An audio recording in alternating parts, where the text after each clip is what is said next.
don't create harmony. Harmony is. You don't create love. God is love. That love of God is within you. You don't create peace. God is peace. You must claim that the harmony of God is in your home.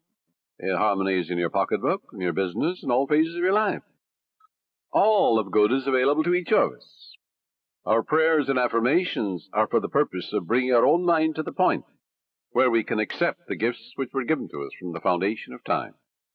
God is the giver and the gift. The oil was in the ground before you were born, before any man walked the earth. So was gold and silver, uranium and lead and copper and all the metals that we use today. They were all there. Didn't it take a little intelligence in the mind of man to find these things? Yes, so if you send 2 men to Utah, and one man is a geologist, or he may be also a mineralogist, and he finds nothing. Another man goes, in the first 5 minutes he finds a vein of uranium or silver, in the same territory, in the same land. Where was the wealth? The wealth was in the mind of the second man. He believed in a guiding principle. The other fellow found nothing. He was walking on it. So there is a guiding principle that will lead you. That's what led men to find gold and silver and oil and lead and all these things. We don't need to work on conditions. We need only to work on ourselves. The only place we can cure our lack and limitation is in our own mind. Be ye transformed by the renewal of your mind. When we have done it there, we shall find that the world, that is your body, your environment and conditions, will be a mathematical reflection of your inner state of mind. Whatsoever things ye ask for when ye pray, believe that ye have received them, and ye shall have them. That is the basis of all successful prayer, whether for the healing of our bodies, for prosperity, success, for achievement, or for material benefits. Once you convince your deeper mind that you have the thing you want, it will proceed immediately to bring it to pass.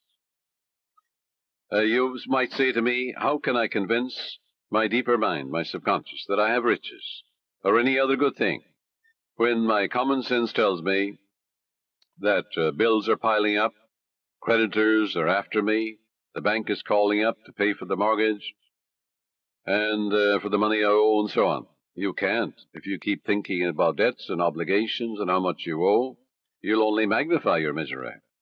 But here is a truth about the laws of your mind. Your deeper mind accepts as a fact whatever you repeat to it in convincing tones, often enough, just the same as you learn to walk. You had a thought pattern, an act, whether it is swimming or walking or playing tennis or golf, and you repeat it over and over again. You knew what you were doing and why you were doing it. You want to learn to walk, you want to learn to dance, you want to learn to swim. So finally your subconscious assimilated the pattern, didn't it? And then you swim automatically and you walk automatically. The same procedure in praying for wealth or anything else. Once your subconscious accepts the statement as a fact, it proceeds to do everything possible to bring riches to you. Now that's the whole purpose of affirmations, so that you convince yourself of the truth of that which you affirm. Then your deeper mind will bring these things to pass.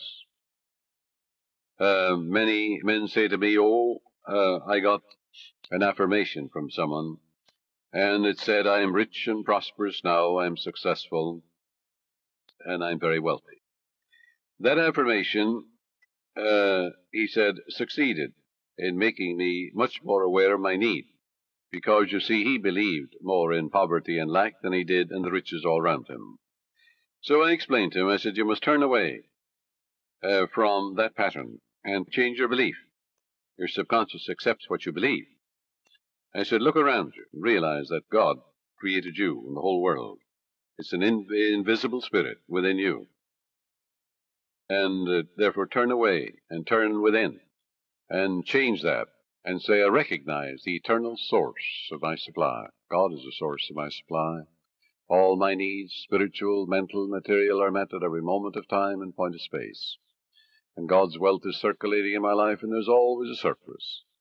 So by day and by night I'm advancing, moving forward and growing, spiritually, mentally, materially, financially, intellectually, in every way.